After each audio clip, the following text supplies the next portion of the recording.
इस सब के बीच में अगली खबर जरा ध्यान से देखिएगा। शांति दूत के देश की है, जहां अशांति के पैगाम सुनाए जा रहे हैं। हम आपको एक पाकिस्तानी आतंकी का वीडियो दिखाते हैं। इस आतंकी की लोकेशन बांग्लादेश है। यह आतंकी पाकिस्तान के कब्जे वाले कश्मीर का रहने वाला है, लेकिन एक नेता की तरह यह बांग्लादेश दौरे पर गया, वहां नफरत का प्रचार किया, जिहाद की बात की।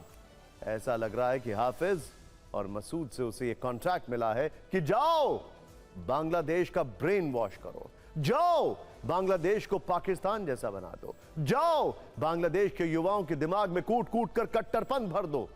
यह भारत के पूर्वी बॉर्डर पर बड़ा खतरा है।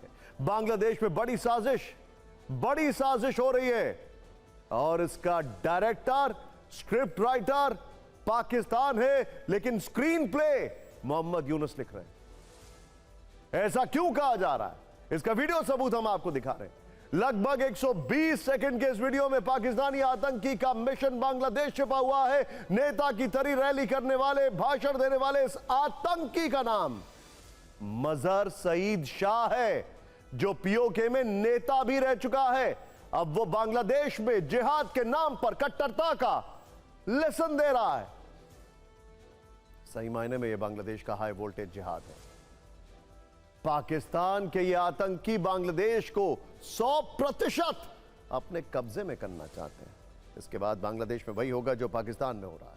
पाकिस्तान को आतंकिस्तान बनाने के बाद ये अब बांग्लादेश के सियासी सॉफ्टवेयर में आतंक को इंस्टॉल करना चाहते हैं। इसके लिए वीडियो को वो प्रचार का टूल बना रहे हैं। वैसे ऐसे लोगों को देखकर एक बात याद आती है, जब भारत के ब्रह्मोस गिरते हैं, जब भारत के गोले दगते हैं या ड्रोन से हमले होते हैं, तो ये न जाने कौन से बिल में छुप जाते हैं। खैर, यह आतंकी जो खुद को नेता कहता है, उसका नाम है मजहर सईद शाह। नाम बताना जरूरी है क्योंकि उससे कनेक्शन समझ में आएगा। हालांकि इसके काम ऐसे नहीं है कि इसका नाम बताया जाए। यह पीओके में कई बार इसी तरह का भाषण दे चुका है, युवाओं का ब्रेन वॉश करने की कोशिश की है, लेकिन पीओके की जनता जो है वो समझदार है। वो पाकिस्तानी फौज की पैंटों को उतार कर नीलामी पे लगा देती है। खैर, अब इसका नया ठिकाना शायद इसी वजह से बांग्लादेश है, क्योंकि बांग्लादेश में अप्रैल 2026 में आम चुनाव हो सकता है। ऐसा लगता है इसकी तैयारी भी कुछ ऐसी ही है। जमाते इस्लामी से क्या कनेक्शन है इसका, आप इस वीडियो के 5 पॉइंट से हाईटेक जिहाद वाली मंशा को समझ सकते हैं। बांग्लादेश की राजधानी ढाका में बड़ी संख्या में युवाओं को संबोधित करते हुए मजहर सईद शाह ने अपील की, सोच समझकर चुनाव करना। जिहाद जिंदा है, जिहाद एक धार्मिक कर्तव्य है, सियासत ए इस्लामिया नबी वाला काम है। साथ ही मजहर सईद ने युवाओं को यह भी कहा कि हम एक थे, एक ही रहेंगे। भारत के पूर्वी बॉर्डर पर यह बड़ी चिंता है। इसके लिए आपको भौगोलिक स्थिति समझाते हैं। भारत और बांग्लादेश सीमा की कुल लंबाई लगभग 4096 किलोमीटर है। इसमें 3232 किलोमीटर के हिस्से पर बाढ़ लग चुकी है। 864 किलोमीटर अभी बाढ़ रहित है। मतलब यह क्षेत्र घुसपैठियों और आतंकियों के लिए सॉफ्ट टारगेट हो सकता है। आपको यह भी बता दें कि 174 किलोमीटर का हिस्सा ऐसा है जहां भौगोलिक चुनौतियां हैं। उदाहरण के लिए यह दलदली इलाका है, नदियों और पहाड़ वाला इलाका है, इसीलिए यहां बाढ़ लगाना संभव नहीं है।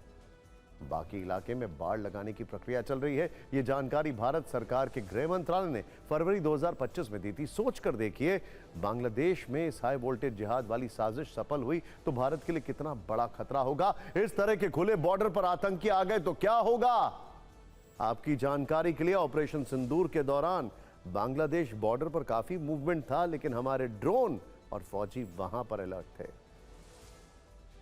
इस चिंता की वजह यह भी है कि जो आतंकी बांग्लादेश का ब्रेन वॉश कर रहा है, उसका सीधा संबंध जैश-ए मोहम्मद से रहा है। मजहर सईद शाह मसूद का करीबी रहा है। वो मसूद को अपना मुखिया मानता है। मसूद के निर्देश पर वो जिहाद की क्लास लगाता है, ब्रेन वॉश का पाठ पढ़ाता है।